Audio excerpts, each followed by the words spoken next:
Alléluia. Acclame encore le Seigneur. Acclame Jésus pour ce deuxième culte. Père, nous te disons merci infiniment. Tu es le maître des temps et des circonstances. Bien-aimé, juste dis encore merci à Dieu, s'il te plaît. Disons ensemble merci à Dieu pour ce qu'il est, pour ce qu'il fait. Alléluia. Vous dites merci à Dieu.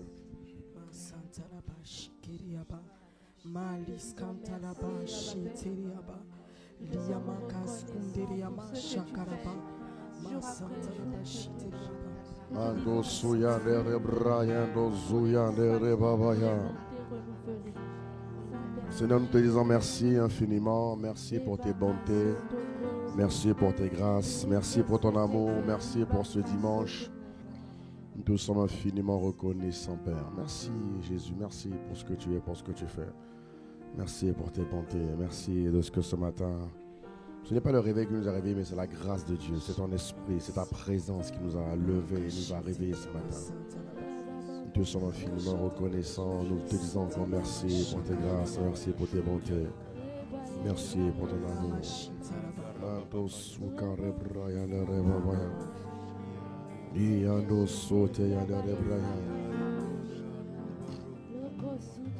Je veux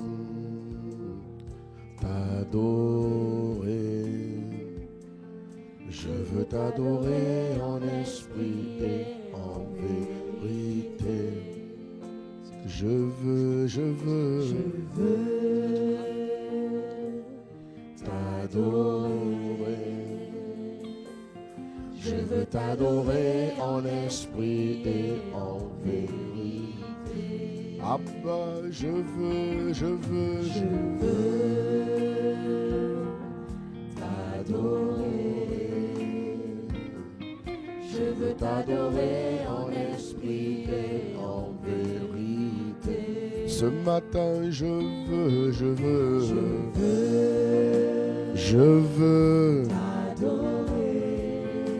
t'adorer, je veux t'adorer en esprit et en vérité. Avec mes frères et ma soeur, je veux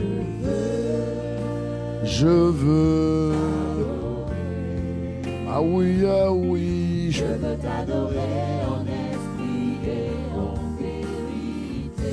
Ce matin, je veux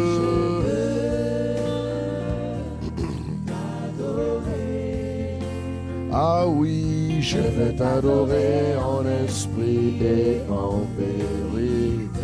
Ce matin, je veux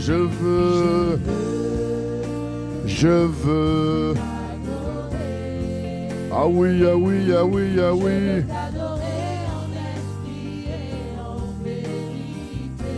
Ce matin, je veux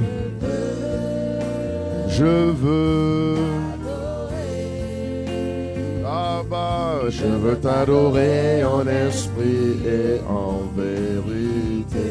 Ah oui, je veux Jésus t'adorer. Avec mes frères et mes sœurs, je veux t'adorer en esprit et en vérité. Je veux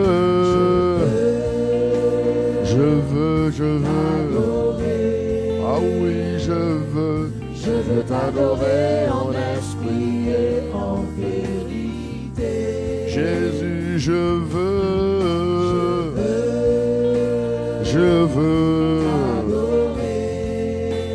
Abba, je veux t'adorer en esprit et en vérité. Je veux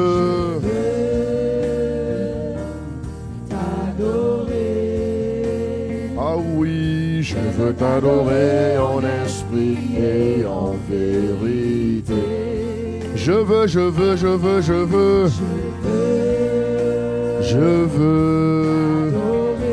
Mando suyandere braita setere babaya. Mando suyandere babaya. Je veux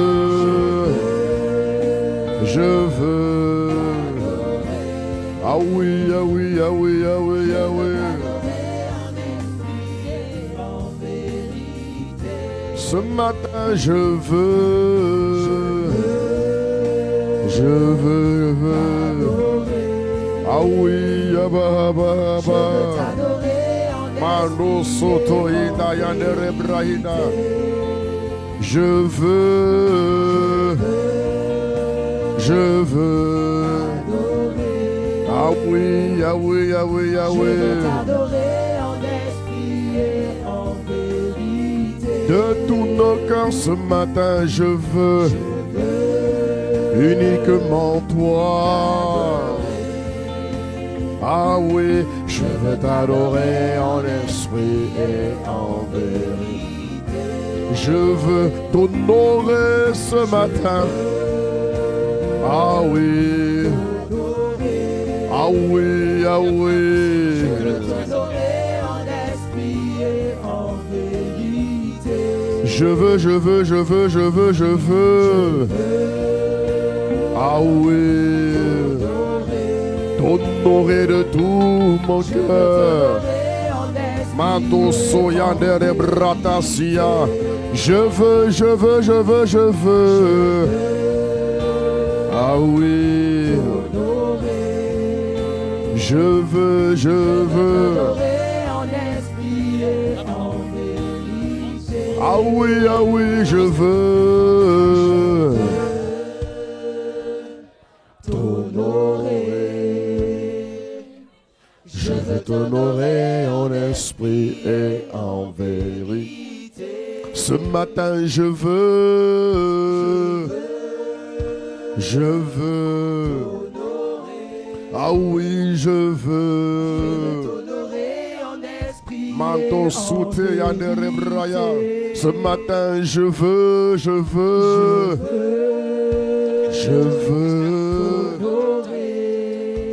Ah oui. Manto soute yandere braya. Je veux t'acclamer. Ah oui, je veux t'acclamer.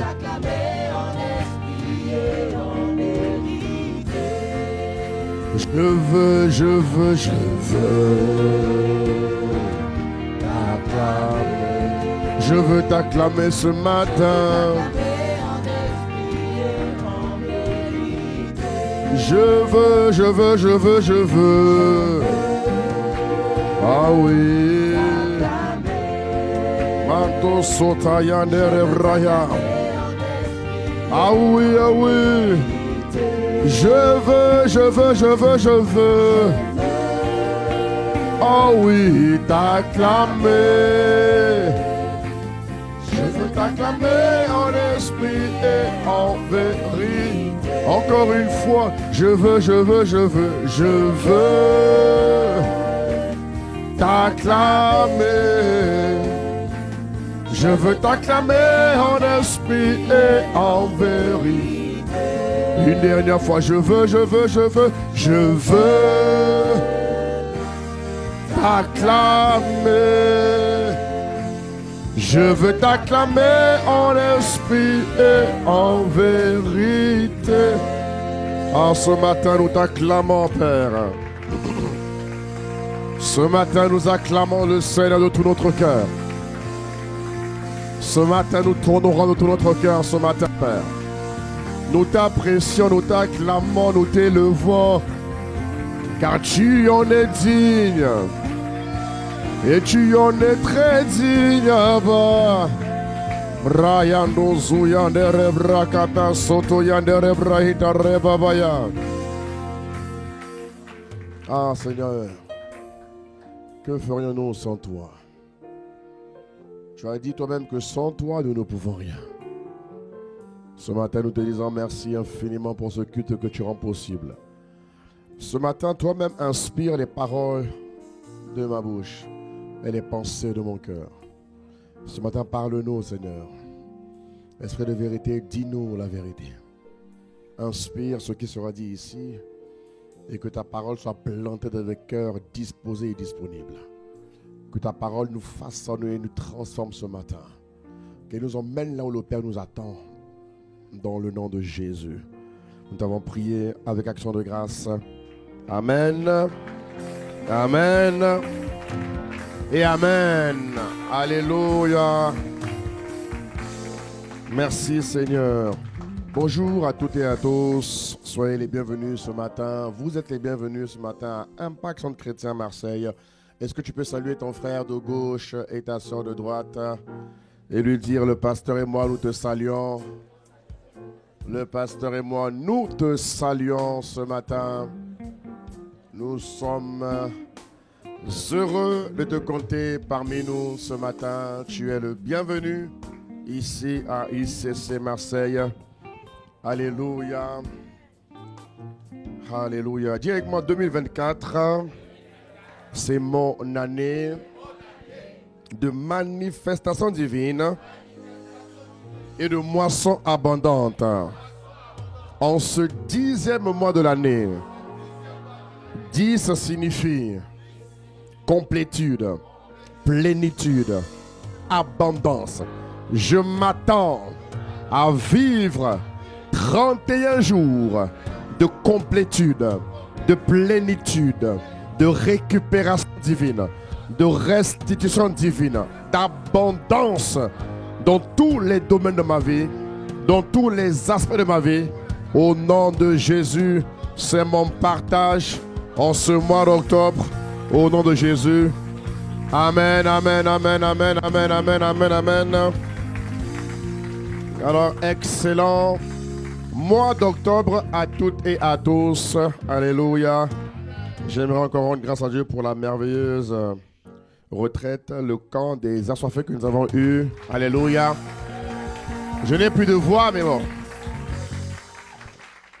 La voix est partie pour toi. Et ce matin, Dieu nous fera grâce. Alléluia. Dieu nous fera grâce avec la voix que nous avons. Ah, vous avez des vidéos? Ok, très bien. On acclame encore Jésus. C'était des moments merveilleux. Alléluia. Gloire à Jésus. Je te rappelle que nous continuons les 40 jours. Alléluia. On se voit mardi dans les maisons. Est-ce que tout le monde va dans une maison déjà? Lève un peu la main pour que je vois qui va dans une maison. Lève un peu ta main que je vois un peu. En tout cas, tous les mardis et tous les jeudis, bien-aimés, tu es attendu dans une maison pour des moments de prière d'1h30 grand max. Alléluia. Donc, tu es attendu dès ce mardi, ce jeudi. Nous sommes à l'avant. Je crois que c'est l'avant de la semaine. Hein? Je crois. C'est ça. Hein? On clôture la semaine prochaine. C'est ça? Donc, ça va? Tu tiens la route? Tu tiens? Est-ce que tu tiens les 40 jours? Est-ce que ça va? Est-ce que ça va? Alléluia. Donne un bon amen si tu tiens les 40 jours. Alléluia. Ne t'arrête pas en cours de route. Il faut aller jusqu'au bout. Ça fait beaucoup de bien spirituellement. Beaucoup de secousses. Beaucoup de bonnes choses vont sortir de toi après ces 40 jours. Alléluia. Amen, amen. Prenez place, s'il vous plaît, dans sa divine présence. Merci, Impact Célébration. Alléluia. Gloire à Dieu. En tout cas, je t'encourage, mon frère, ma soeur, à continuer dans ces 40 jours. Ne t'arrête surtout pas.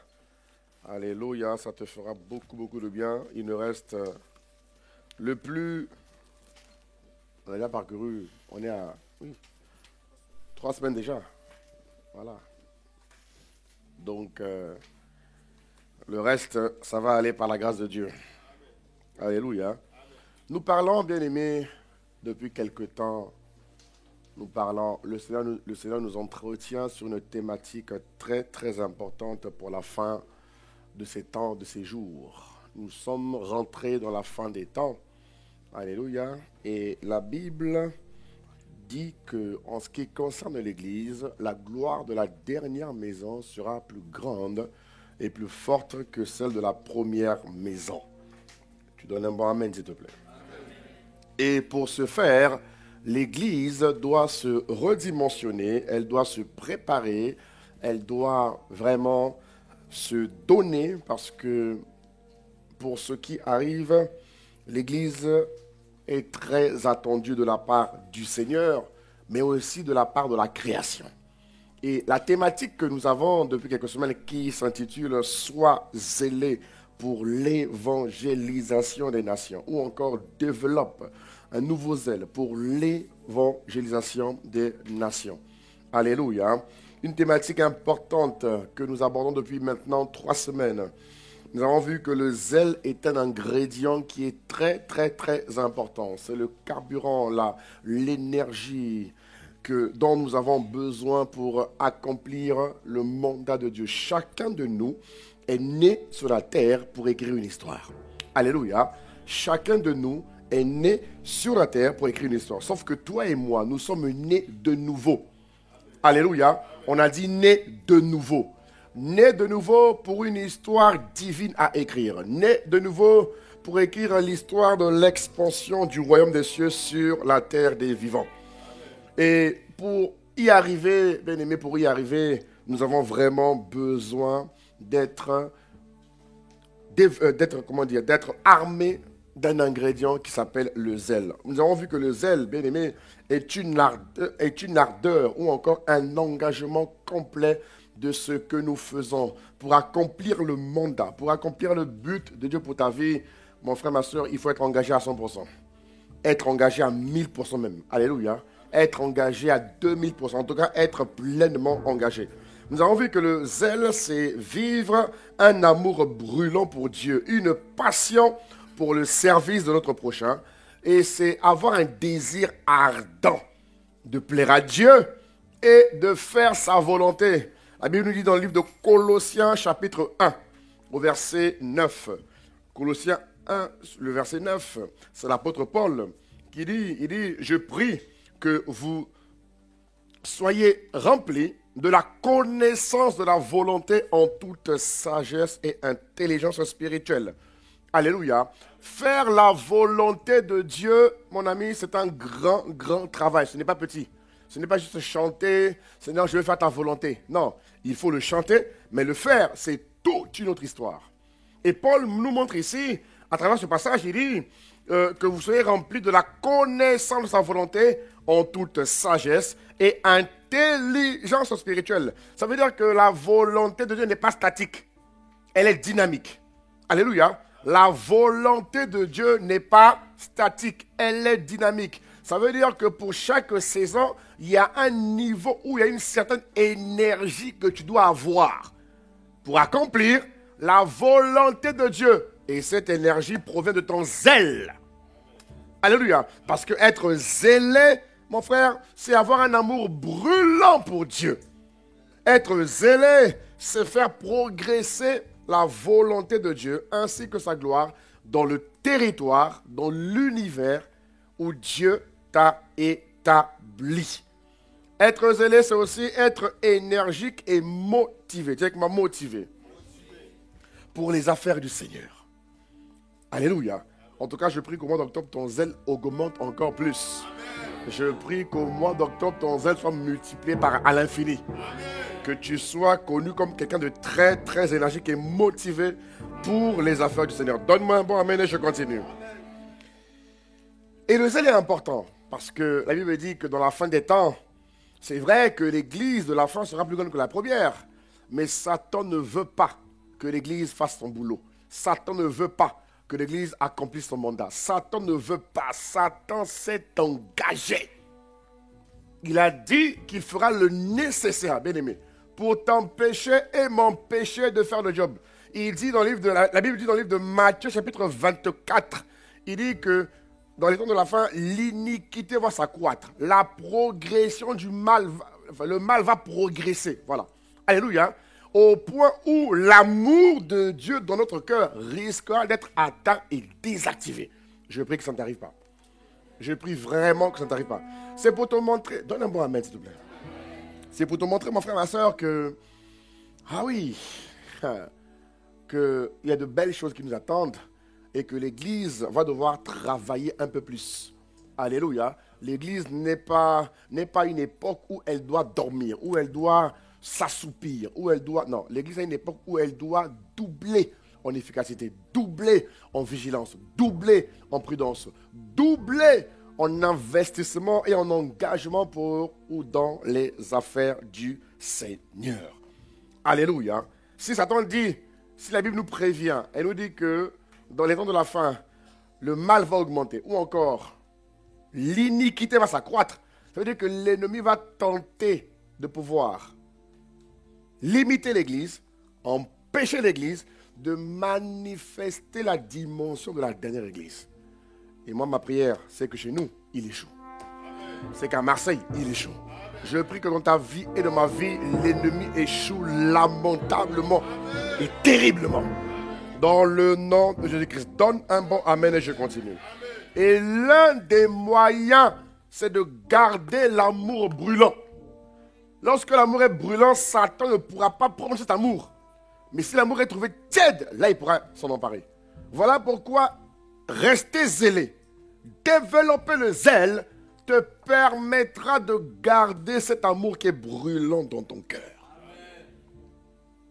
Et dans le livre de Romains, dans le livre de Romains chapitre 8, au verset 19, on a vu un passage qui dit que la création attend avec un ardent désir, regarde ce qu'il dit, la création attend avec un ardent désir la révélation des fils de Dieu. Ça veut dire que l'Église, bien-aimée de la fin, n'a pas vocation à rester dans les quatre coins, dans les quatre murs de l'Église bâtiment. L'Église de la fin des temps doit se déployer à l'extérieur. L'Église de la fin des temps doit opérer à l'extérieur. Elle n'a pas vocation juste à prier, à faire les retraites, à faire les veilles de prière, à faire les communions fraternelles. C'est bien, mais ce n'est pas ce qui va nous permettre d'achever, de terminer notre mission avec fidélité et loyauté. Ce qui nous permettra de dire comme Paul, j'ai combattu le bon combat, j'ai gardé la foi, j'ai achevé la course, c'est de faire le job. C'est de faire le travail le plus important qui consiste, bien aimé, à promouvoir l'évangile de Dieu, à promouvoir les mœurs divines, à promouvoir les valeurs divines, les principes de Dieu dans toutes les sphères d'influence. Nous avons vu que la dynamique d'évangélisation a bien commencé à l'époque, dans les rues, dans les organisations, dans les événements. Oui, très vrai, très très bon. Mais Dieu nous montre à travers Acte 2, au verset 17, en version parole vivante. Dieu dit qu'il va répandre son esprit sur tous les hommes.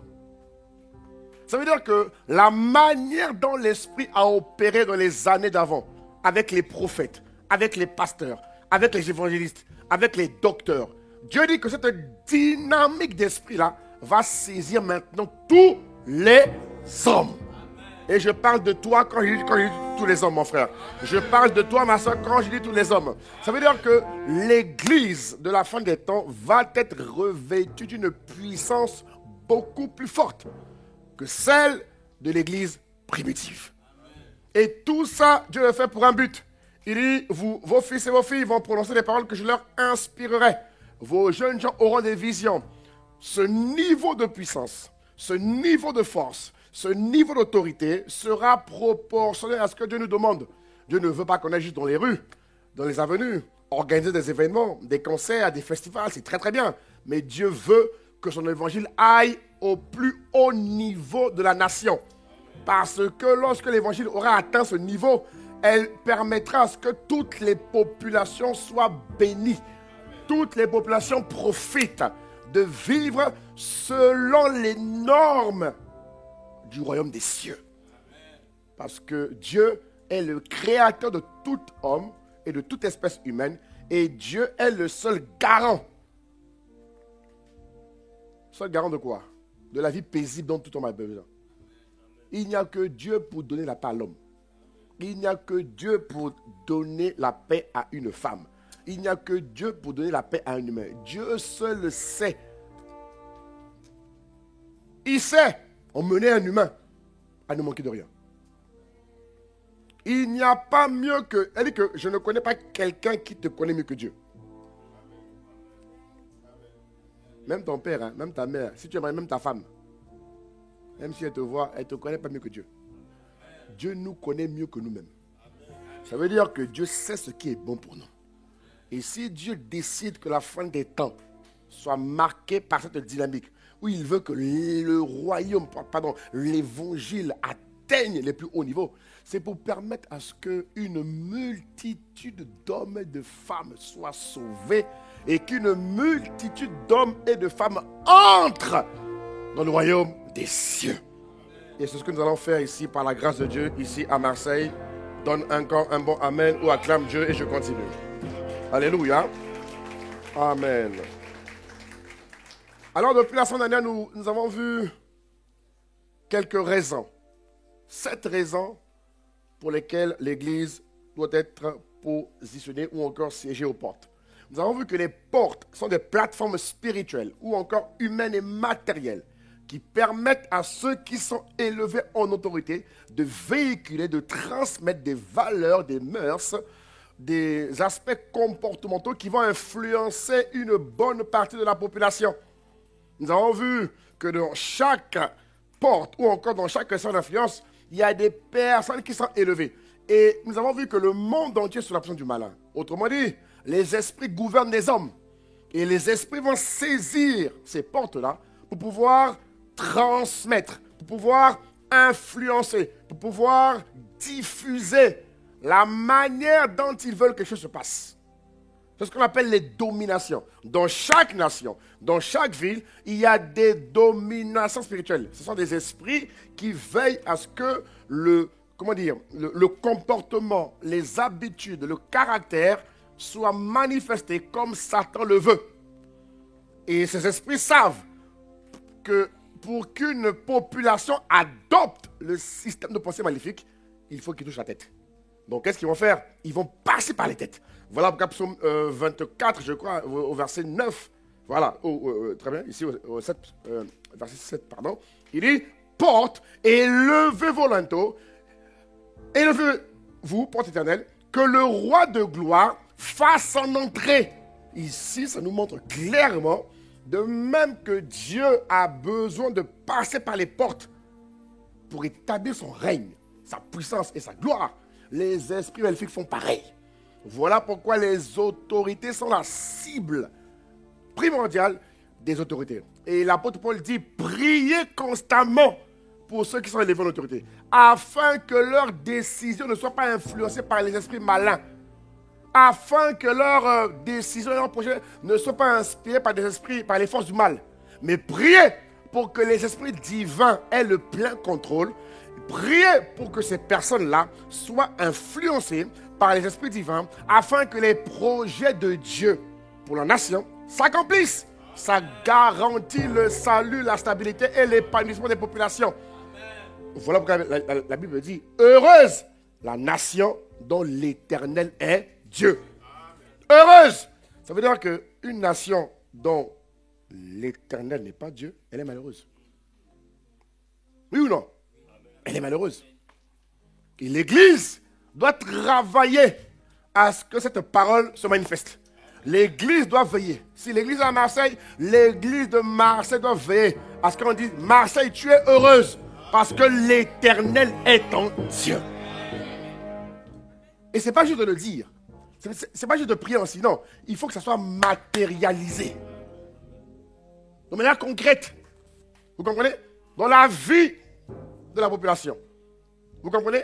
Dans les mœurs, l'état d'esprit, la mentalité, le comportement, le caractère, la manière de vivre.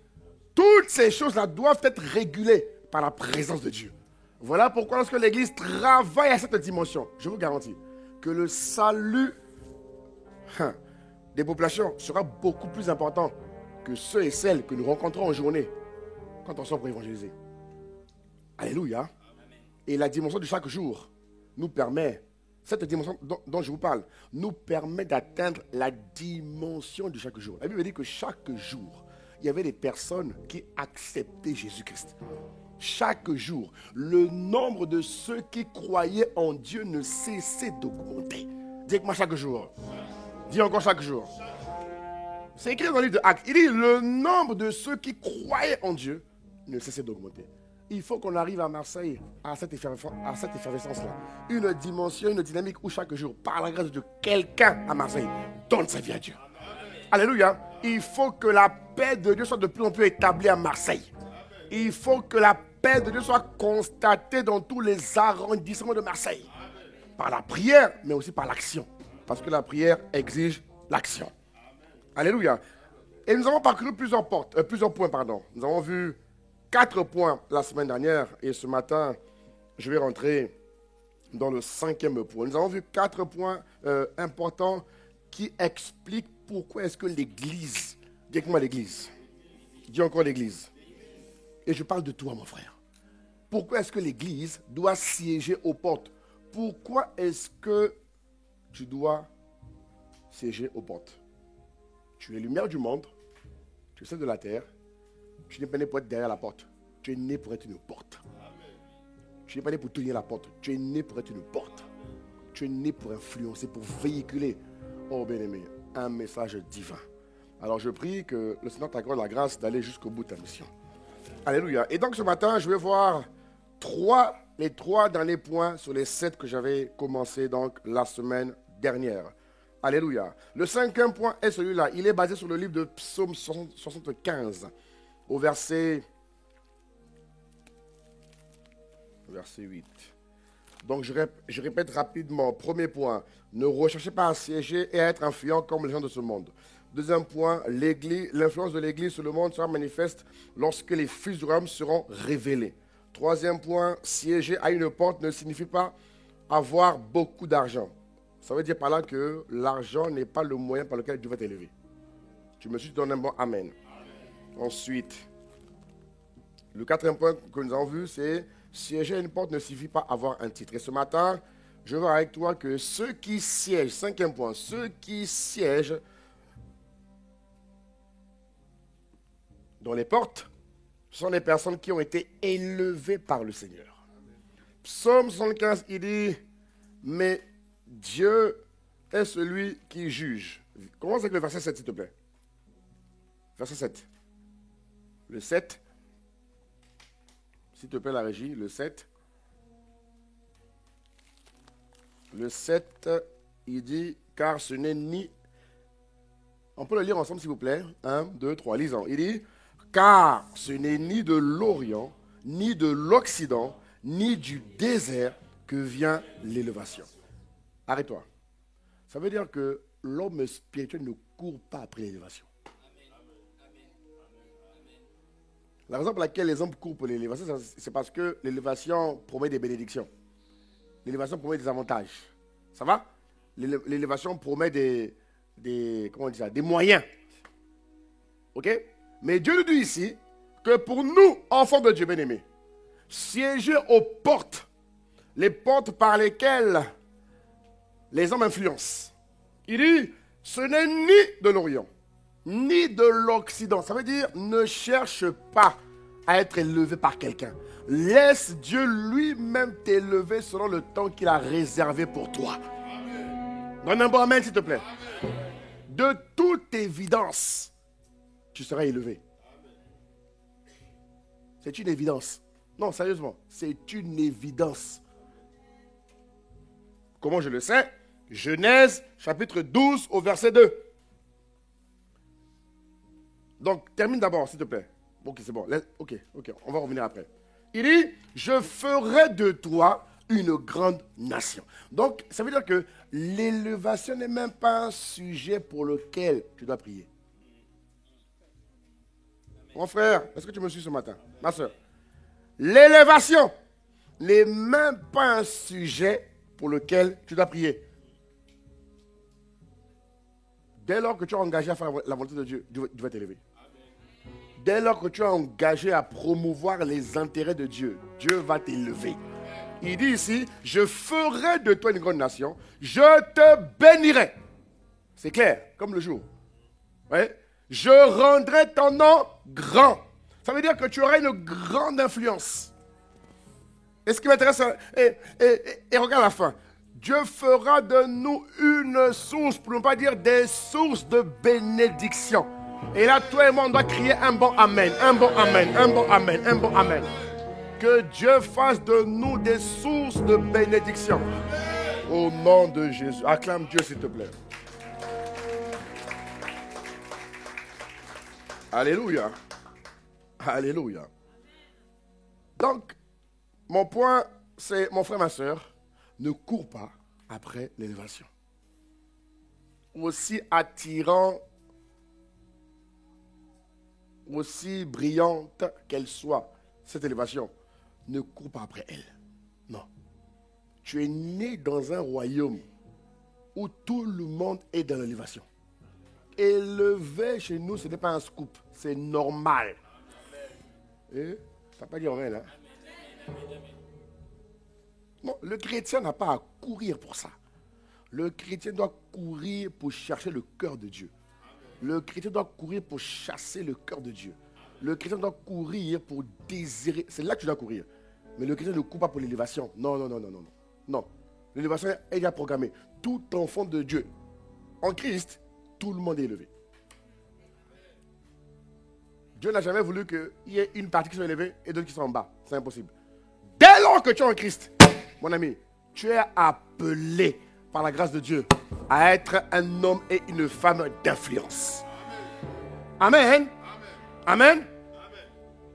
Il dit, Dieu est celui qui juge. Il abaisse l'un et élève l'autre.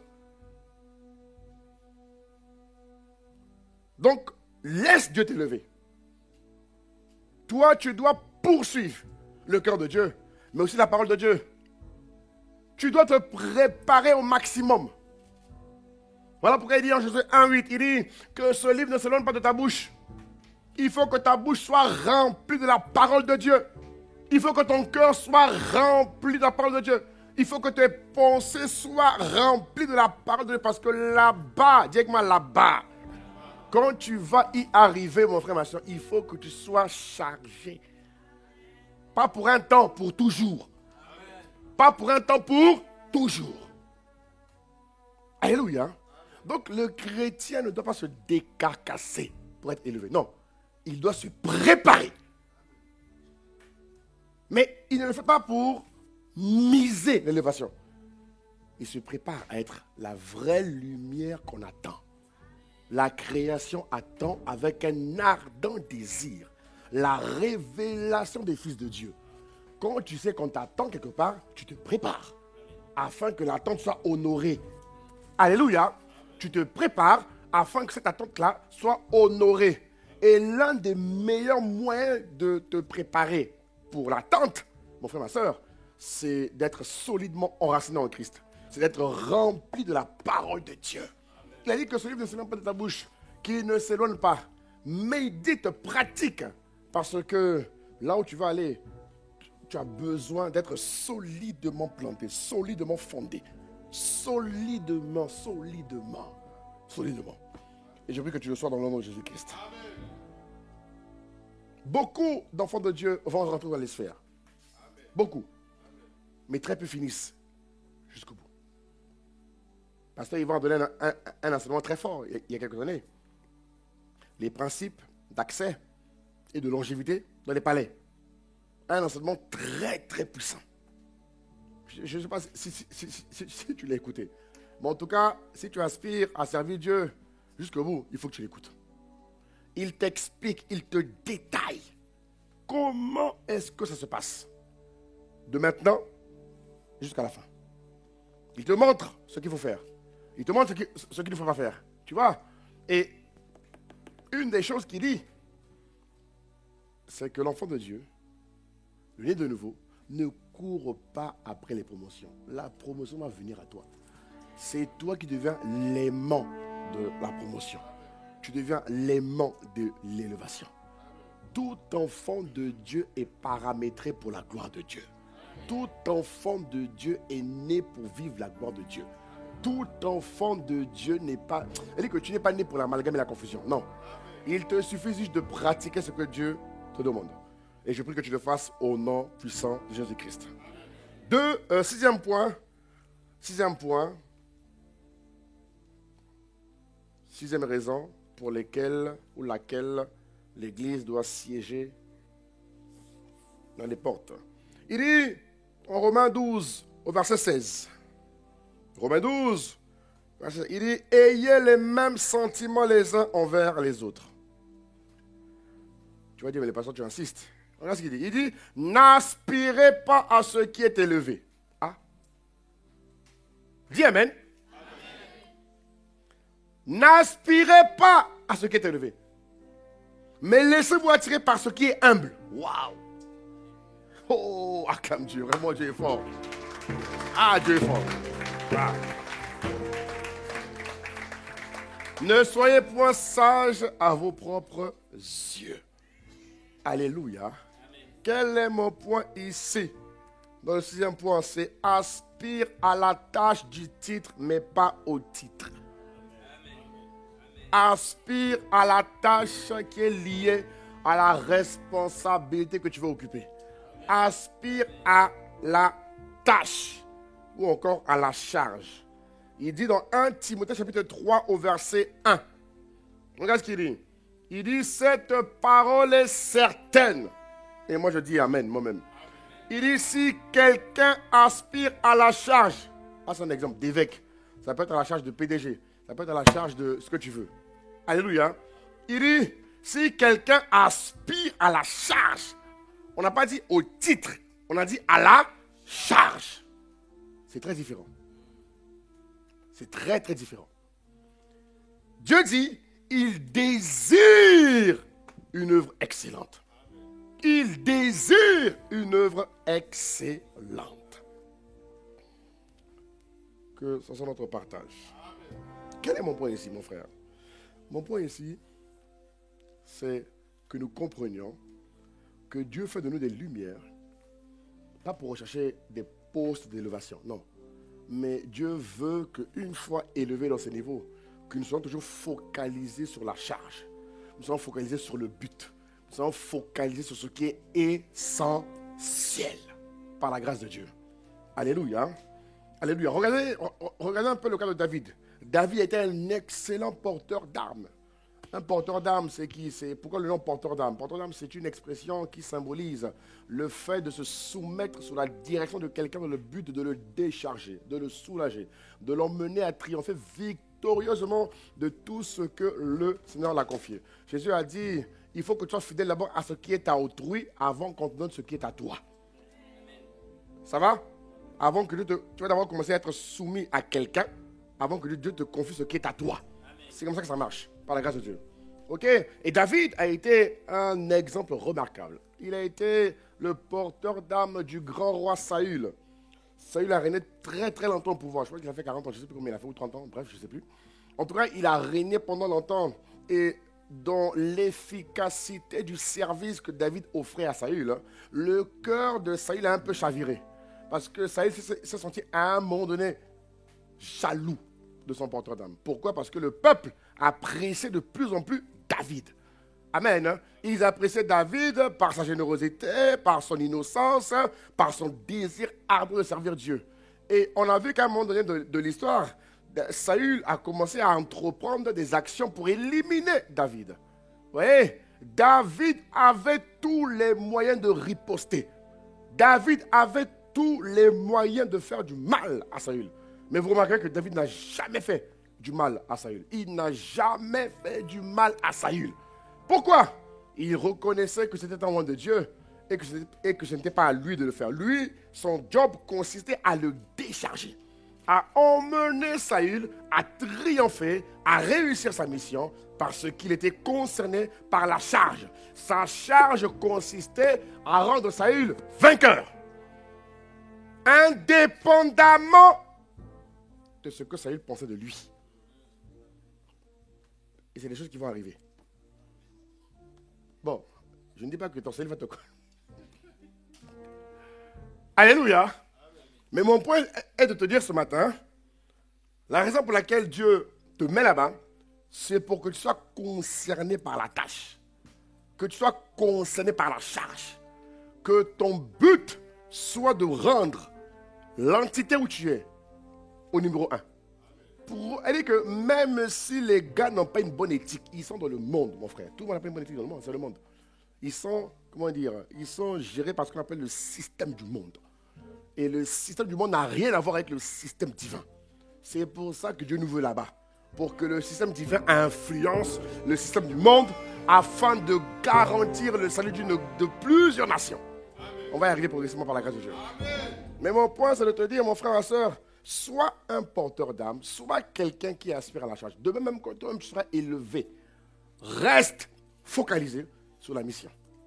Reste focalisé sur ta vocation. Ne te laisse pas corrompre. Parce qu'un des éléments qui est derrière, c'est que lorsque tu t'attaches au titre, tu peux subir les séductions ou encore la corruption. Très peu de personnes sont allées au bout. Et moi, je prie tous les jours avec mon épouse, Seigneur, accorde-nous la grâce d'aller jusqu'au bout. La Bible dit que la fin d'une chose vaut mieux que son commencement. Ce qui compte, c'est de bien finir. Que Dieu nous accorde la grâce à nous tous, bien-aimés, d'aller jusqu'au bout. Dis avec moi jusqu'au bout. Si Paul est allé jusqu'au bout, on doit aller jusqu'au bout. Tu vas aller jusqu'au bout au nom de Jésus-Christ. Au nom de Jésus. Donc ici, mon point, Joseph a été le porteur d'homme de Potiphar. Il est rentré dans la maison de Potiphar. On dit de Potiphar qu'il était déjà un homme riche quand il est rentré dans sa maison. Mais tu liras dans le livre de Genèse, plus tard, quelques années après, lorsque Joseph est rentré dans la vie de Potiphar, la Bible dit que Potiphar devint fort riche. Autrement dit, Joseph a amplifié les richesses de Potiphar. Pourtant, Potiphar n'était pas en Christ. Potiphar avait des valeurs contraires à celles de Joseph. Joseph est resté sur son travail. Et c'est en le déchargeant qu'il a eu la légitimité de transmettre Christ. Ce n'est pas le contraire. Il y en a qui vont entrer, ils vont d'abord exiger que leur boss donne l'envoi à Jésus-Christ. Mais là, tu n'as rien compris. Là, tu es game over, direct. Tu es game over, mais direct. Il faut éviter ce genre de maladresse. Non, tu vas là-bas pour décharger. Et quand tu décharges, tu acquiers. Dieu te donne une légitimité qui te permet de transmettre des valeurs. Parce que ce que tu vas suggérer va permettre aux nations d'être sauvées. Donc il te faut beaucoup de sagesse. À nous tous d'ailleurs, au nom de Jésus-Christ. Que la grâce d'aspirer à la tâche et non au titre soit notre expérience et notre partage dans le nom puissant de Jésus-Christ. Donne-moi amen. Hein?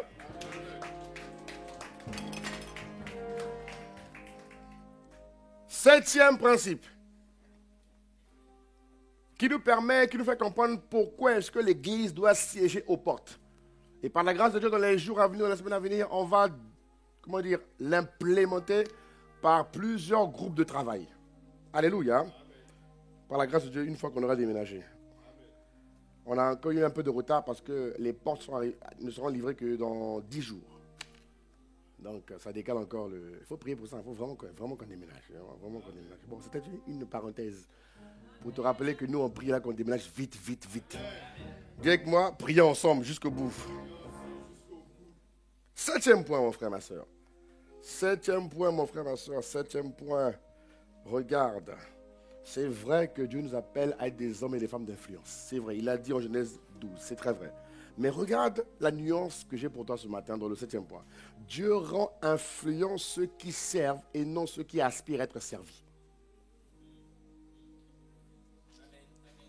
Dieu rend influents ceux qui servent et non ceux qui aspirent à être servis. Être influent ou siéger à une porte, c'est être élevé. Comme je te l'ai dit. C'est avoir une voix qui porte. Dieu va te donner une voix qui porte. Quand tu portes la charge avec le cœur de Dieu, mon ami, Dieu augmente la voix, le poids de ta voix. Et un des critères, c'est de lire la parole de Dieu. Oui, oui. Un des critères, c'est l'obéissance. Plus tu vas méditer la parole, plus tu vas obéir, plus tu vas servir Dieu, tu vas voir que Dieu va te donner parce que si tu n'as pas de poids dans ta voix, tu ne pourras rien faire. Ce qui compte, c'est que ta voix ait du poids.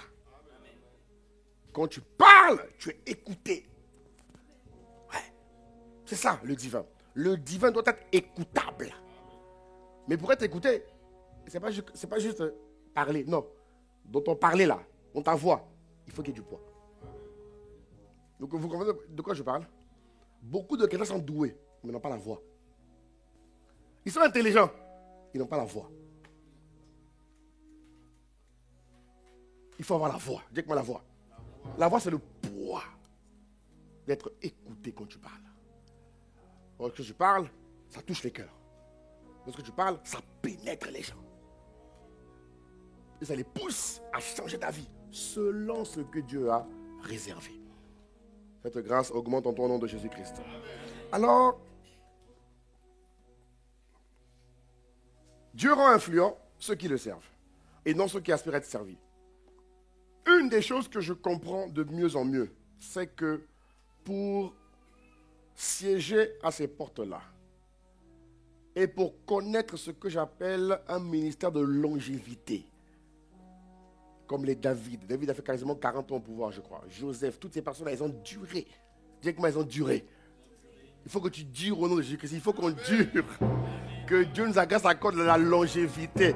Que Dieu nous accorde la grâce de la longévité, Et j'ai compris qu'une des choses qui va nous permettre de réussir le mandat, une fois que nous sommes établis dans les portes, c'est de servir Dieu à l'église. C'est de servir Dieu à l'église. Voilà encore un mystère que Dieu a créé.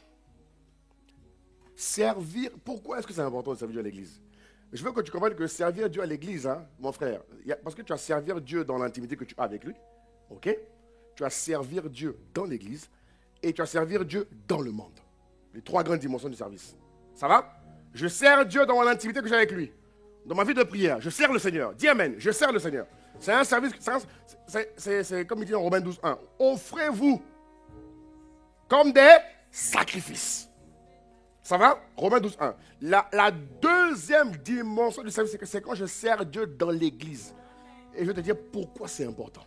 Tu vas comprendre que, au fait, ok. Et la troisième dimension, c'est servir Dieu dans le monde. Servir Dieu dans le monde, c'est la dimension lumière du monde, celle de la terre. Ce n'est pas à l'église qu'on est lumière du monde. À l'église, tout le monde est lumière ici. Je dis que si tu fermes les yeux et que tu les ouvres spirituellement, tu vas voir qu'on est une salle remplie de lumière. Il n'y a que des lumières ici. Donc ce n'est pas ici. Hein. On a dit lumière du monde, pas lumière de l'église. Lumière du monde. Ça va? Ça veut dire que tu es appelé à gérer, à travailler, à conquérir une catégorie de nations. Maintenant, regarde ce que Dieu dit. Dieu dit, hein, si tu veux être quelqu'un d'influent, quelqu'un qui pourra faire le job dans la durée, tu as besoin de servir Dieu à l'église ou encore dans l'église. Parce que le critère longévité exige une grande stature spirituelle. Vous remarquerez que toutes les personnes qui sont élevées dans tous les pays du monde, à un certain niveau d'élévation, parce que plus tu es élevé, plus tu es influent. Alléluia. À un certain niveau, tu as besoin de recourir à des soutiens spirituels. Ils peuvent être divins comme maléfiques. Les autres qui n'ont pas Jésus, ils vont recourir, on le sait tous, hein? Si tu ne le sais pas, je te l'apprends. Voilà. Ils vont recourir à des soutiens, à des connexions avec des esprits qui sont maléfiques. Toi, en tant qu'enfant de Dieu, quand tu vas rentrer là-bas, tu es censé connecter avec les esprits divins. Tu es censé avoir un grand bagage, une robustesse, une amplitude spirituelle qui te permettra de ne pas être absorbé par l'atmosphère spirituelle qui règne dans l'environnement où tu es. Mais ta solidité spirituelle ne dépendra pas seulement de ta vie de prière. Elle ne dépendra pas seulement de la parole de Dieu que tu lis ou que tu écoutes. Non. Tu as besoin de servir Dieu dans l'église. Pourquoi? Parce que c'est un principe que Dieu a établi pour rendre les hommes et les femmes forts dans l'esprit. C'est une plateforme par laquelle nous puisons toutes nos capacités spirituelles pour ne pas être absorbés, avalés par l'ennemi, où que nous soyons.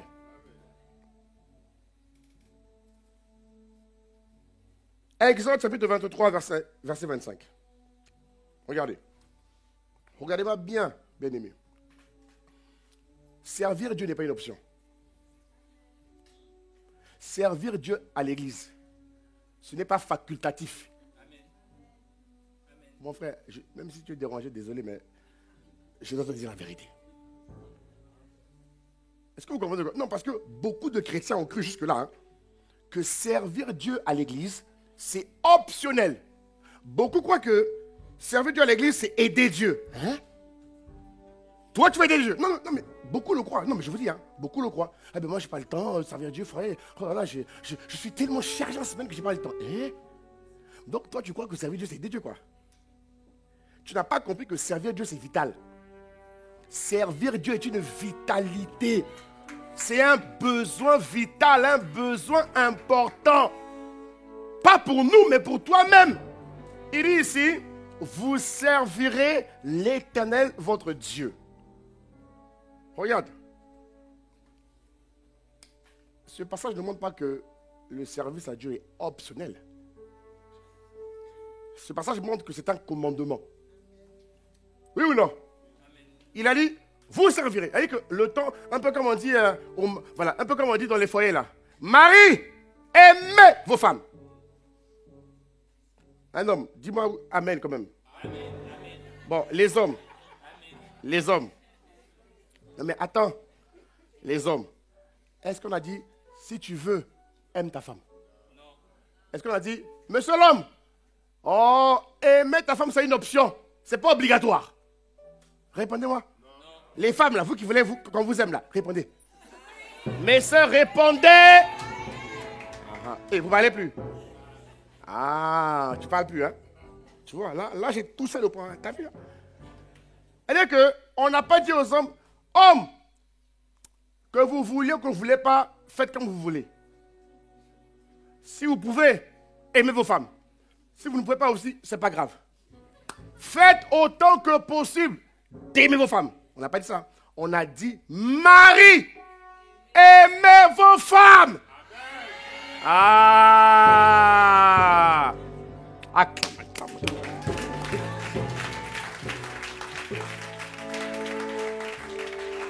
C'est-à-dire que le temps impératif qui est donné pour mari aimer vos femmes, c'est le même temps impératif qui est donné pour servir le Seigneur.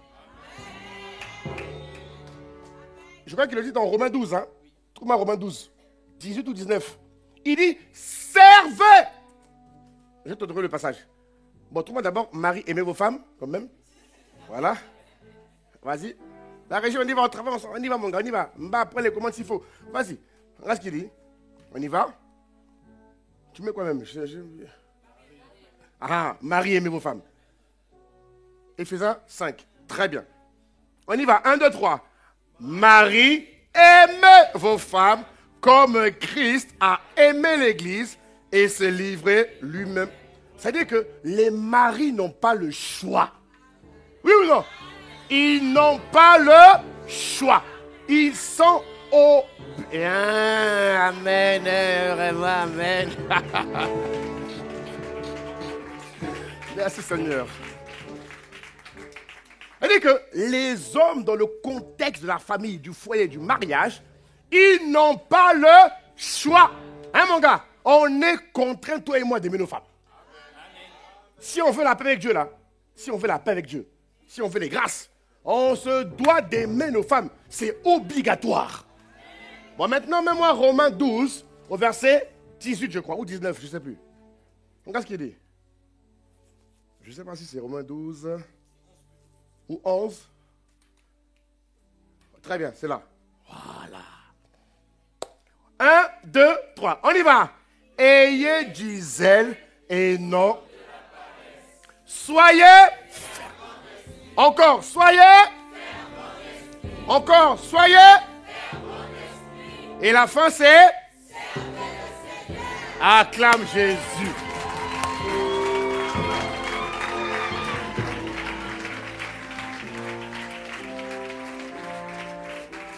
Oui, mes frères, mes sœurs, c'est la même chose. Servir Dieu dans l'église n'a jamais été facultatif. Ce n'est pas optionnel. C'est un commandement. Et Jésus a dit, si vous m'aimez, la preuve que tu m'aimes, c'est de garder mes commandements. Il dit que les commandements de Dieu ne sont pas pénibles. Oh, mon frère.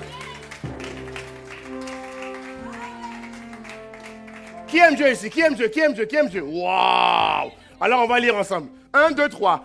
Car l'amour de Dieu consiste à garder ses commandements et ses commandements ne sont pas pénibles.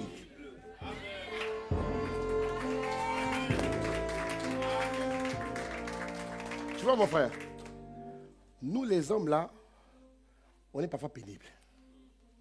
Non, des fois on est bizarre aussi, des fois on est compliqué, bizarre. Que Dieu nous aide. Seigneur, aide-nous. Aide-nous. Que Dieu nous aide à nous bonifier davantage. Mais Dieu est parfait. Et la Bible dit que les commandements de Dieu ne sont pas pénibles. Ça veut dire quoi? Ils ne sont pas compliqués. Ça veut dire quoi? Qu'il n'y a pas de contrainte. Il n'y a pas de contrainte à servir Dieu. Et mes frères et mes soeurs, écoutez-moi bien, vous qui ne le savez pas encore, vous êtes en danger. Surtout aujourd'hui, là. Ne pas servir Dieu t'expose à beaucoup de choses bizarres. Ah mais pasteur, je prie chez moi, j'écoute la parole, je donne ma dîme, mais ce n'est pas suffisant. Ce n'est pas suffisant. On a dit que l'amour de Dieu consiste à garder ses commandements. Il y a un ensemble de commandements. Ce n'est pas juste quelques commandements. Non, quand on aime Dieu, on aime tout, on pratique tout ce que Dieu demande. Tu aimes ta femme, non? Si ta femme n'aime pas le chocolat, tu ne vas pas acheter le chocolat à ta femme. Ta femme n'aime pas les fleurs, tu ne vas pas acheter les fleurs. Elle dit que si tu aimes ta femme, tu feras ce qu'elle aime. Si tu aimes ton mari, tu feras ce qu'il aime. Pour ne pas le frustrer. Eh bien, c'est pareil avec Dieu. Et c'est-à-dire qu'on a plus à y gagner plutôt que de perdre. Jésus dit, Dieu dit, que servir Dieu, il dit, vous servirez l'Éternel votre Dieu. Mon frère, ma soeur, ce n'est pas une option.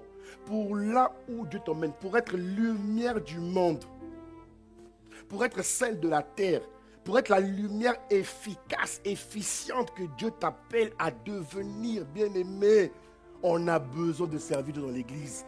Ça nous prépare. Servir Dieu dans l'église te permet de mûrir et d'acquérir la stature où tu deviens un Dieu, où tu manifestes la divinité. Ça veut dire quoi? Ça veut dire que la divinité se manifeste par ton humanité. Parce que si tu n'es pas chargé de Christ, mais comment tu feras là-bas? Là-bas, c'est miné. Ils vont jusqu'à faire des choses bizarres sur les fauteuils. Ils font des choses bizarres. Le niveau de méchanceté ne cesse d'augmenter. Il y a des endroits où même peinture, elle est empoisonnée. Tu vas dans un bureau, hein? Peinture, frère, elle est empoisonnée. Dès que tu respires, tu as des problèmes. Est-ce que vous vous rendez compte? Pour vous montrer jusqu'où va le mal. Donc tu ne seras pas attendu là-bas parce qu'on t'aime. Non.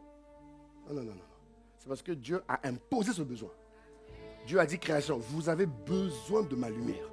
Vous avez besoin de la révélation des fils de Dieu. Mais pour te préparer, il faut que tu remplisses toutes les conditions. Et une d'elles que tu as beaucoup sous-estimée, beaucoup négligée, c'est servir Dieu dans l'église. Servir Dieu dans l'église va t'aider et t'apprendre à manifester Christ. Servir Dieu va te préparer à posséder ton héritage. Donnez un bon amen, s'il te plaît. Servir Dieu te prépare à posséder ton héritage spirituel, à accomplir le but de Dieu, à trouver l'endroit, mais surtout te préparer. Il faut que tu sois prêt. Regarde comment les David ont été préparés. Joseph a été préparé. Ils ont tous été préparés. Alléluia. Servir Dieu dans l'église va te permettre de cumuler les onctions. Il faut que tu sois cumulé d'onction et de grâce. Donne-moi un bon amen. Ton onction personnelle ne suffit pas. Non et non et non. Pour devenir une grande nation, il faut que tu sois le cumul, l'amassage de plusieurs onctions, de plusieurs grâces, de plusieurs expériences.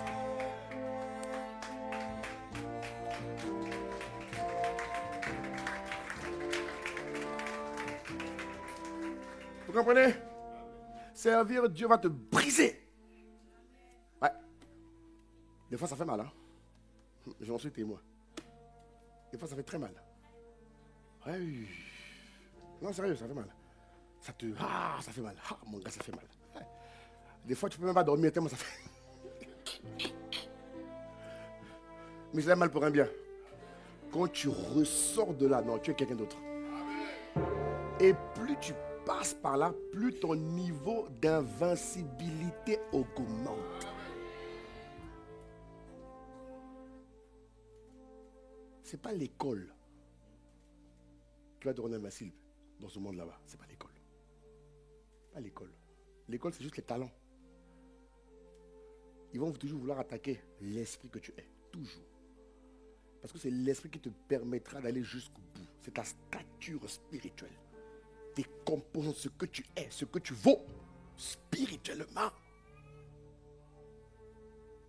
Pareil pour les... J'aime beaucoup l'exemple des familles parce que c'est très concret aussi. Dans les familles, lorsque le père n'est pas en Christ, mais sa vie est en danger. Avec tout ce qui se passe d'ailleurs, sa vie est en danger. Le père dans une famille est la porte d'entrée. Donc s'il n'est pas solide, mon ami, il se fera balayer. Alléluia. Alléluia. Servir Dieu dans l'église va t'apprendre à gérer les cas difficiles. Va t'apprendre à gérer les cas difficiles. À gérer. Elle dit que quand tu vas arriver, tu vas nager comme un poisson dans l'eau. Pourquoi? Dieu t'aura préparé. Dieu a préparé Joseph avant de l'élever.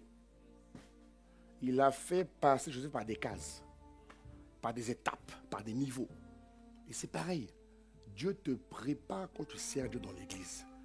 Il te prépare, il te construit, il te solidifie. Tu comprends? Il veut s'assurer que tu ne seras pas une déception quand tu seras positionné. Il veut que tu ailles jusqu'au bout. Dans l'enseignement que le pasteur Yvan donne, il dit que beaucoup de chrétiens commencent, mais beaucoup meurent dans les palais. Dieu veut que tu rentres dans les palais et que tu en sortes victorieux. Ça va? Paul a dit, j'ai achevé la course. Il est sorti des palais.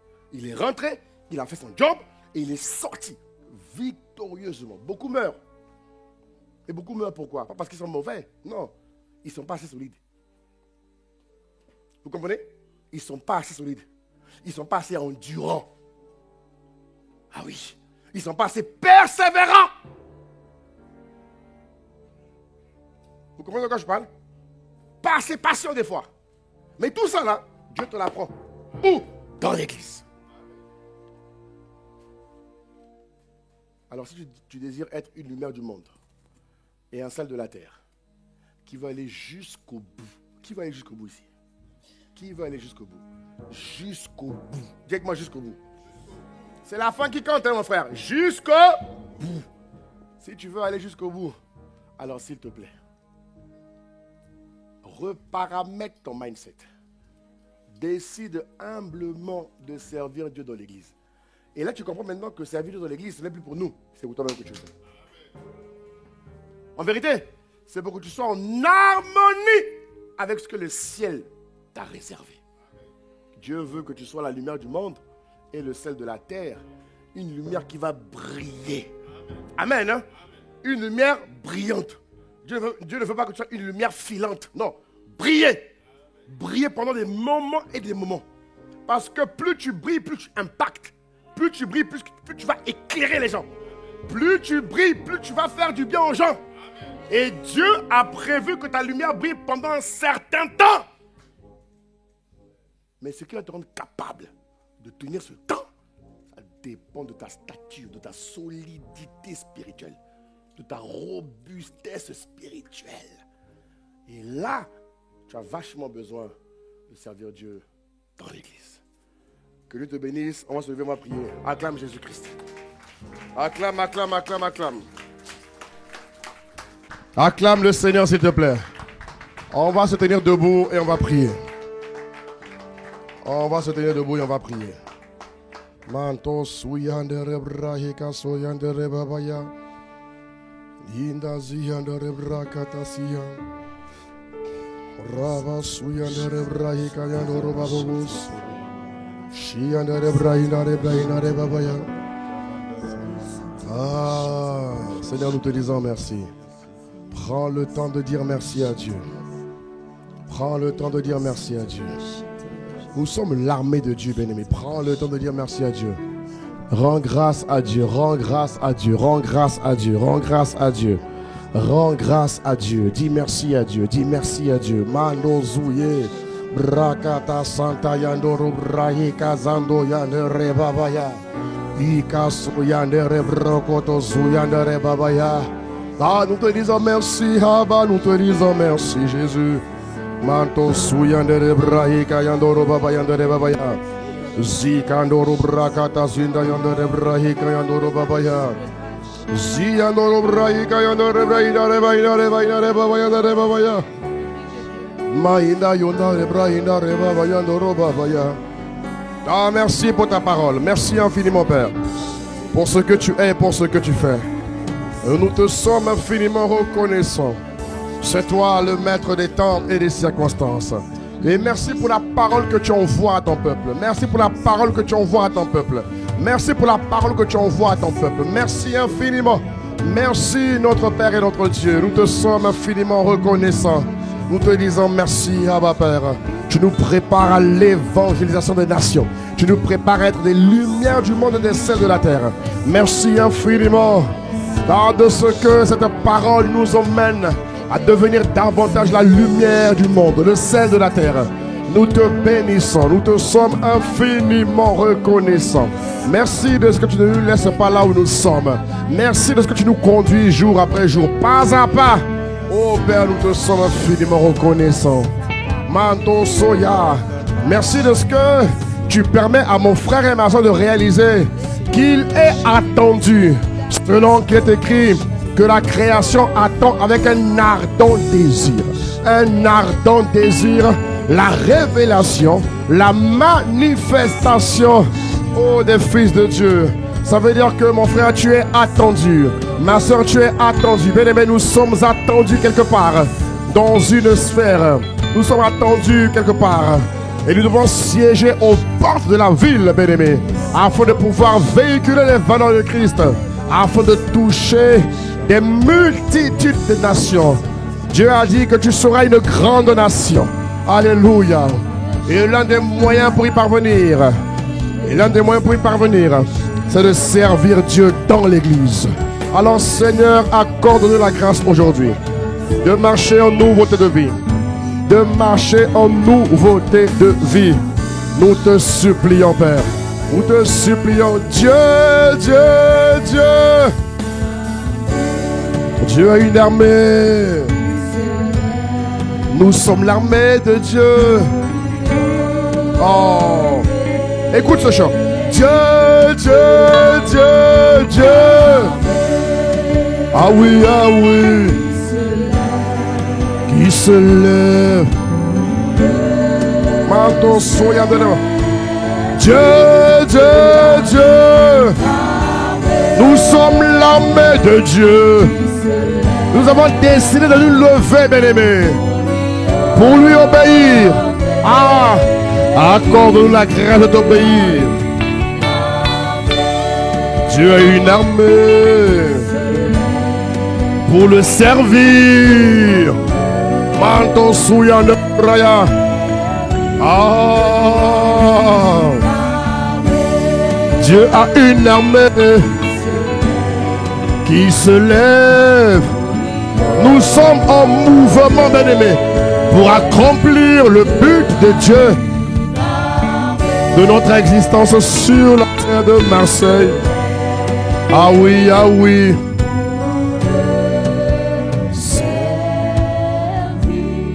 Alors, bien-aimé, ce chant dit que Dieu a une armée qui se lève. Je te vois te lever pour accomplir ton mandat. Nous allons demander à Dieu ce matin, bien-aimé, qui nous accorde la grâce d'être une église qui le sert de tout notre cœur. Alléluia. Que Dieu nous... Je veux être pasteur d'une église où tout le monde sert Dieu.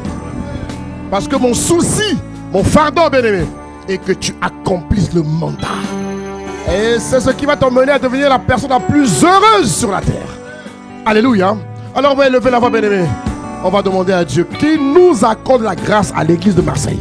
Que l'église de Marseille soit une église d'assoiffés de Dieu, d'hommes et de femmes qui le servent de tout leur cœur. Parce qu'ils savent que derrière, il y a un enjeu colossal. Derrière, nous sommes attendus. Et cette attente doit être manifestée par un niveau de préparation équivalent. Alléluia. Alors tu vas élever la voix ce matin. Tu vas dire, Seigneur, accorde-nous la grâce d'être une église qui sert Dieu. Accorde-nous la grâce d'être une église qui se lève pour servir, promouvoir les intérêts de Dieu dans notre génération. Élève la voix, s'il te plaît. Élève la voix, élève la voix, élève la voix, mon frère, ma soeur. Élève la voix, s'il te plaît. Seigneur, accorde-nous la grâce. Ici à Marseille, accorde-nous la grâce de servir le Seigneur, Père. Tu as dit, servez le Seigneur. Ah, pardon de ne pas avoir compris, Père, que le service n'a jamais été facultatif, ni optionnel. Le service, Père, est une exigence. C'est un commandement de Dieu. Et nous avons vu que les commandements de Dieu ne sont pas pénibles pour ceux qui aiment Dieu. Et nous te disons merci de ce que le peuple de Marseille ici t'aime. Ici à Marseille, il y a un homme qui t'aime. Il y a une soeur qui t'aime. Il y a mon frère, ma soeur qui t'aime. Et nous voulons réjouir ton cœur, Père. Alors merci de ce que tu fais de nous. Une église serviteur. Une église qui sert le Seigneur. Une église qui se prépare à la grande moisson. Une église qui se prépare à écrire l'histoire de l'expansion du royaume à travers le service. Nous te disons merci infiniment. Nous te sommes infiniment reconnaissants, Père. Merci de ce que, Père, tu lèves une église de zèle. Tu as dit, ayez du zèle et non de la paresse, Père. Merci infiniment, Abba, Père, de ce que tu fais de nous ici à Marseille. Une église zèle qui te sert de tout son cœur. Merci infiniment, Père, de ce que le zèle de ta maison nous dévore respectivement. Et merci de ce que plusieurs se lèvent. Tout le monde se lève pour servir les intérêts du royaume. C'est un niveau de préparation pour être l'excellente lumière du monde et le sel de la terre que tu nous appelles à être dans le nom de Jésus. Dieu a une armée qui se lève pour lui obéir. Dieu, qui se lève pour le servir. Peuple de Dieu, pour l'adorer.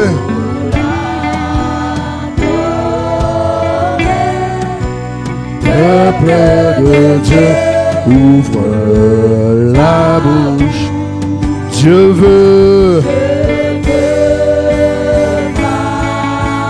Peuple de Dieu,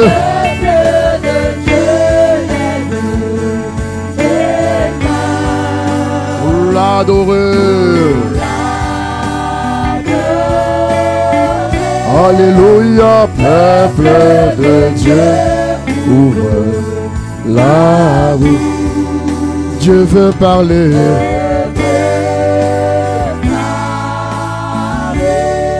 Dieu veut parler. À travers toi, Dieu veut parler. À travers nos bouches, Dieu veut parler. Ah, voilà pourquoi il fera de nous des voix. Manto souya. Dieu veut parler. Dieu veut parler.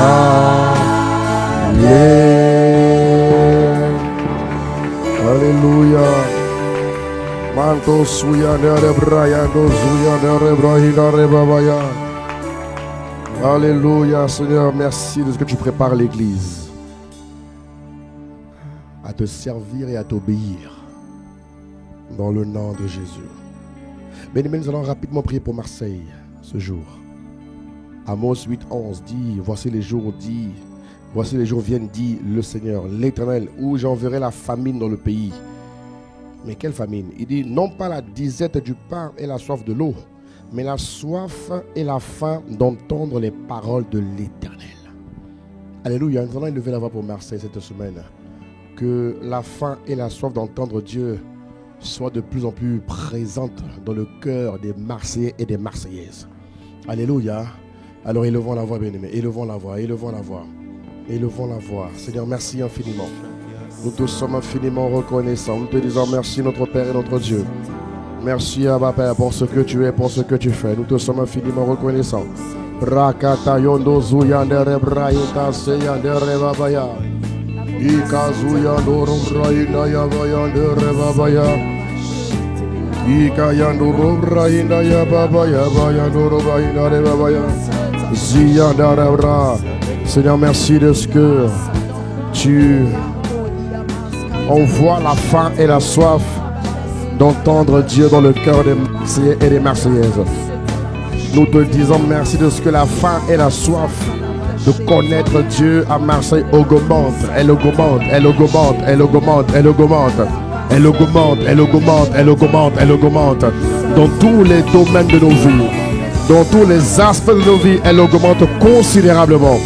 La faim et la soif d'entendre les paroles de Dieu à Marseille augmente considérablement.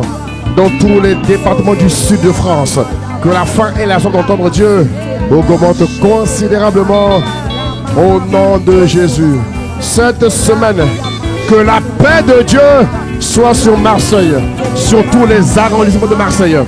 Nous demandons un renforcement d'anges divins. Qu'il y ait plusieurs anges dans tous les arrondissements de Marseille, dans toutes les avenues de Marseille, dans tous les boulevards de Marseille, dans toutes les rues de Marseille. Qu'il y ait un ange divin et un renforcement d'anges divins dans le nom de Jésus, Père. Nous t'avons prié avec action de grâce. Amen, amen, amen, amen, amen, amen, amen, amen, amen, amen, amen. Alléluia. Bien-aimés, dernier point de prière, c'est pour toi maintenant. Nous sommes le premier dimanche du mois d'octobre. Rappelle-toi que nous avons reçu le pouvoir, dis avec moi le pouvoir, d'emmener à l'existence ce qui n'existe pas. Donc même lorsque les hommes ont arrêté quelque chose, tant que ce n'est pas Dieu qui a dit, toi tu as le pouvoir de l'inverser. Voilà pourquoi il faut être tranquille, il faut être détendu. Ils peuvent prendre les décisions qu'ils veulent. Mon ami, tant que Dieu n'a pas dit, toi tu peux changer la décision. Comment tu le fais? Par ta capacité à appeler à l'existence ce qui n'existe pas. Alléluia. Alors nous allons prendre un temps spécial où tu vas déclarer les paroles prophétiques. Que veux-tu voir? Écoute-moi bien.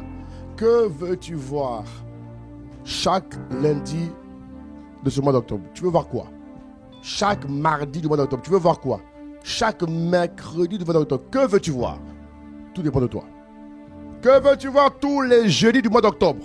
Tous les vendredis, les samedis et les dimanches. Que veux-tu voir? Il te suffit de l'appeler.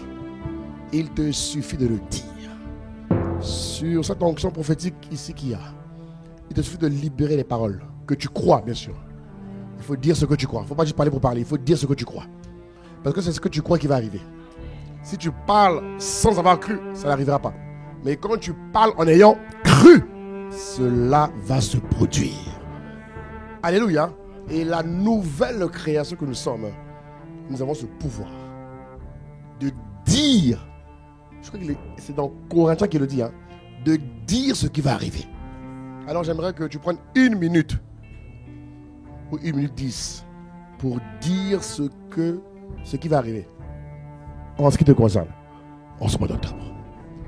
Alléluia. Alléluia. Alors est-ce que tu peux élever la voix en esprit quelques instants avant de libérer les paroles? Rapidement. Manto suya, de rebraya. Zika tasaya. Mande zita yande rebrahinda yande rebabaya. Zika ndoro brayande zika tayande rebabaya. Oh Seigneur, merci. Brakata sota yande rebabaya ndoro babaya. Ikando zuyande rebrahita soya. Zika tayando robrahita seyande rebabaya de rebabaya. Zikanda rabrayando zuka yande rebabaya. Ikando suyende rebrahinda rababaya. Bien aimé, maintenant, libère les paroles prophétiques maintenant. Zakataya, dans le nom de Jésus. Nous déclarons que le mois d'octobre est un mois de complétude, est un mois de plénitude, est un mois d'abondance. Par conséquent, nous maudissons toute forme de manque et nous arrêtons tout projet qui n'est pas de Dieu. Tu nous as rendus capables de marcher, Seigneur, dans la connaissance de ta volonté, en toute sagesse et intelligence spirituelle. Seigneur, merci de ce que ce mois d'octobre, nous marchons nous tous dans la connaissance de ta volonté, en toute sagesse et intelligence spirituelle. Dans le nom de Jésus le Christ, Père. Merci de ce que le mois d'octobre est pour nous un mois de plénitude, un mois de complétude, un mois de récupération. Nous récupérons tout ce que nous n'avons pas pu obtenir entre janvier et septembre. Au mois d'octobre, Satan a lamentablement échoué. Toutes les manigances du diable, toutes les prévisions du diable, tous les plans de destruction, tous les plans de meurtre, tous les plans de mort, tous les plans de nuisance qu'il a prévus contre nous échouent lamentablement dans le nom de Jésus-Christ.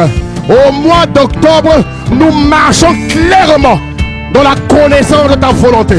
Au mois d'octobre, notre vie de prière est renouvelée. Nous prions avec ferveur, avec ardeur, avec passion, avec direction divine. Dans le nom de Jésus-Christ, tu as dit, Père, que le Seigneur est notre berger et nous ne manquerons de rien. Ah Seigneur, nous maudissons le manque sous toutes ses formes. Le manque spirituel, le manque émotionnel, le manque physique. À tout niveau, nous déclarons que le manque est maudit. Il est maudit. Il est maudit. Il est maudit. Nous déclarons, Père, que la confusion et l'amalgame ne seront pas associés, non, à notre vie. David a dit, j'ai été juste et j'ai vécu. Je n'ai jamais vu le juste être abandonné de l'Éternel. L'homme peut t'abandonner, mais l'Éternel ne t'abandonne pas. Le Seigneur ne t'abandonne pas.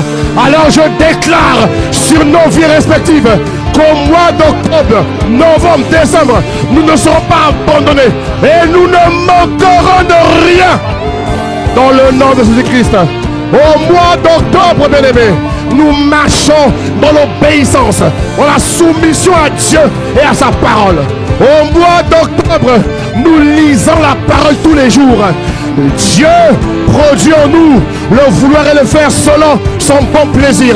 Alors la capacité de lire la parole, de la méditer, de la réécouter, de la pratiquer, c'est notre discipline quotidienne. Par les capacités de Dieu, nous les recevons, Père, dans le nom de Jésus. Au mois d'octobre, nous nous attendons à des cascades de surprises divines. Nous nous attendons à des promesses divines. Au mois d'octobre, personne ne mourra dans nos familles. La mort prématurée ne nous atteint pas, ni de près, ni de loin, nous et nos proches. Dans le nom de Jésus. Dans le nom de Jésus. Au mois d'octobre, nous refusons, Père, de nous laisser décourager par les défis qui nous entourent. Au mois d'octobre, nous déclarons, Père, que nous progressons, nous prospérons, nous devenons de plus en plus grands, forts, stables dans tous les domaines de nos vies, dans tous les aspects de nos vies. Au mois d'octobre, selon qu'il est écrit que celui qui est en nous est plus grand et plus fort que celui qui est dans le monde. Seigneur, par ta grandeur, tu nous rends supérieurs à l'inflation, à l'insécurité, à la maladie, à l'infirmité. Tu nous rends supérieurs aux manigances du diable. Au nom de Jésus. Au mois d'octobre, nous marchons dans la victoire. L'esprit de victoire anime nos vies. L'esprit de victoire nous conduit, nous propulse. L'esprit de victoire nous conduit à la destination prévue par le Saint-Esprit. L'esprit de victoire nous emmène à glorifier Dieu. L'esprit de victoire nous emmène à porter beaucoup de fruits, afin que le Père dans le ciel soit glorifié. Seigneur, ces paroles ont été libérées dans le nom de Jésus, par la puissance de l'Esprit qui se répand ici. Au mois d'octobre, Père, aucune confusion. Dès maintenant et à jamais, aucune confusion ne sera associée à notre vie. On n'a rien à faire ensemble avec la confusion. Je suis né pour le bonheur, la grâce, la miséricorde. Je suis né pour révéler la gloire de Dieu. C'est notre partage et notre portion. Au mois d'octobre, l'élévation vient de toi uniquement. Au nom de Jésus, nous t'avons prié. Avec action de grâce, donne un bon amen. Donne un bon amen. Donne un bon amen. Donne un bon amen. Donne un bon amen. Acclame, acclame Jésus comme quelqu'un qui a cru. Alléluia. Seigneur, merci de ce que ces paroles se concrétisent dans la vie de mon frère, de ma soeur et de moi-même. Au nom de Jésus, nous t'avons prié avec action de grâce. Merci de ce que tu nous rends capables de pratiquer cette parole. Emmène-nous à la réécouter, de la pratiquer, s'il te plaît. Au nom de Jésus. Amen.